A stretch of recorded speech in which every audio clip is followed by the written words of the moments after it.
You walk into McDonald's, you try to order a McFlurry, Yeah, McFlurry with ketchup, please. and you get the answer that's launched 1,000 memes. Sorry, the machine's broken. It's a global joke, a symbol of everyday frustration so common that there are websites dedicated to tracking which machines are down in real time. We've all kind of just accepted it. But here's the strange part. The machine being broken often isn't the real story. In many cases, it's a lie.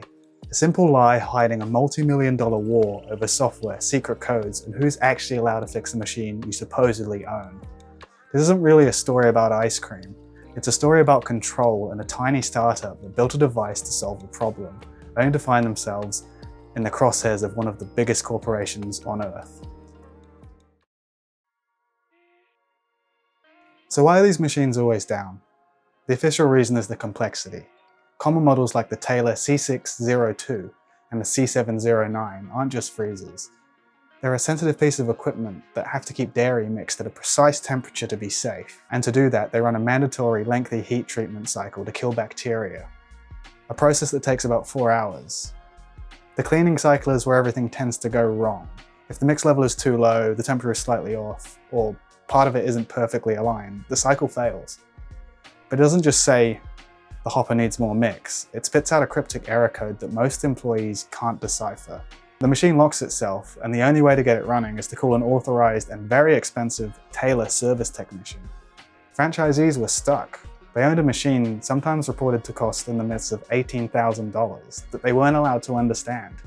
They were losing sales while waiting for a technician who might charge hundreds of dollars for what was often a simple 15-minute fix. Frustration was universal, the feeling of helplessness was palpable, and that's where our story heroes come in. In 2019, a couple named Jeremy O'Sullivan and Melissa Nelson decided to tackle the problem. They saw it wasn't really mechanical, it was informational. The machine knew what was wrong, it just wasn't telling anyone in plain English. So they created Kytch. I'm going to say that a lot. Kytch, whatever, I'm going to say Kytch.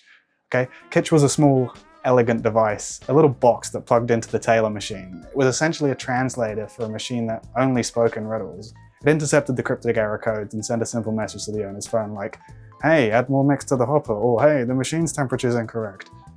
It even let the franchises remotely reset the machine, often fixing the issue in minutes without a pricey service call. For franchise owners, it was a game changer. It saved them time, money, and a daily headache of disappointing customers. Kytch was a huge hit. The founders reported that by late 2020, their sales were soaring as word spread through the tight-knit community of McDonald's owners.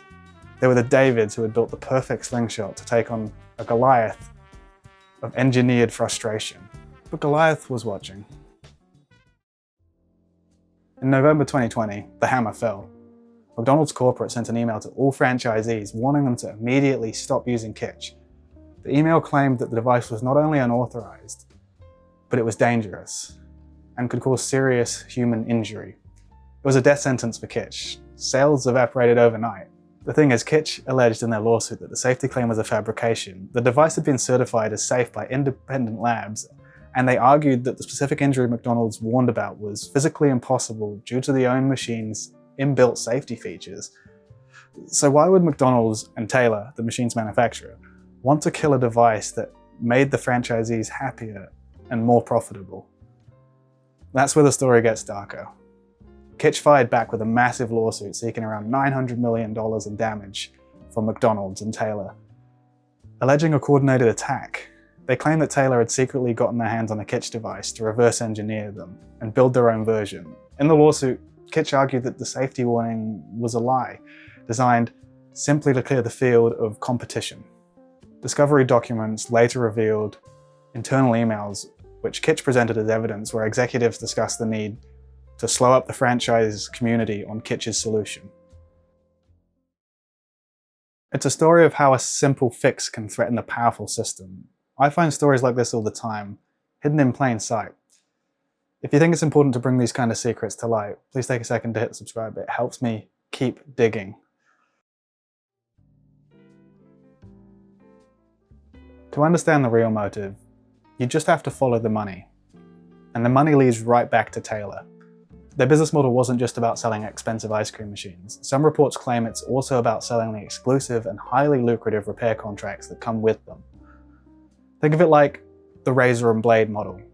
Taylor and its network of distributors had a monopoly on repairs. Every time a machine went down, a franchisee had to call an authorized technician. Some owners report losing an average of $625 in sales for every day a machine was out of commission. A reliable machine, or one that franchisees could fix themselves, like Kytch, was a direct threat to this recurring revenue stream, which one report claimed made up 25% of Taylor's profits. Kytch's lawsuit alleged that the system was designed to profit from its own failures. The broken machine wasn't a bug, it was a feature that locked franchisees into an expensive dependency, ensuring a steady flow of cash for Taylor's service network. The story, as it turns out, is a flashpoint in a much larger conflict, the right to repair movement. This is the fight that says if you own something, a phone, a tractor, a soft-serve machine, you should have the right to fix it yourself, or take it to an independent shop. For years, manufacturers have used software locks and proprietary parts to create repair monopolies. Farmers have fought John Deere for the right to repair their own tractors, and this Kytch case becomes a perfect, almost absurd example of this control. Taylor argued its software device was protected by copyright, and bypassing it with a device like Kytch was legally questionable under the DMCA. But the tide is turning. Spurred on by cases like this, the right to repair movement has gained serious ground. States like New York, California, Minnesota, and Colorado have all passed right to repair laws, making it easier to bypass digital locks for the purpose of repairing commercial equipment like soft-serve machines. While the battle is far from over, the pressure is on. A fight that started over a McFlurry machine has become a part of a nationwide push for consumer freedom. So where does that leave us? The campaign against Kytch had a devastating effect on its business. The founders were a small boat swamped by the wake of two corporate giants. But they left a mark. They exposed a system that seemed to profit from its own flaws.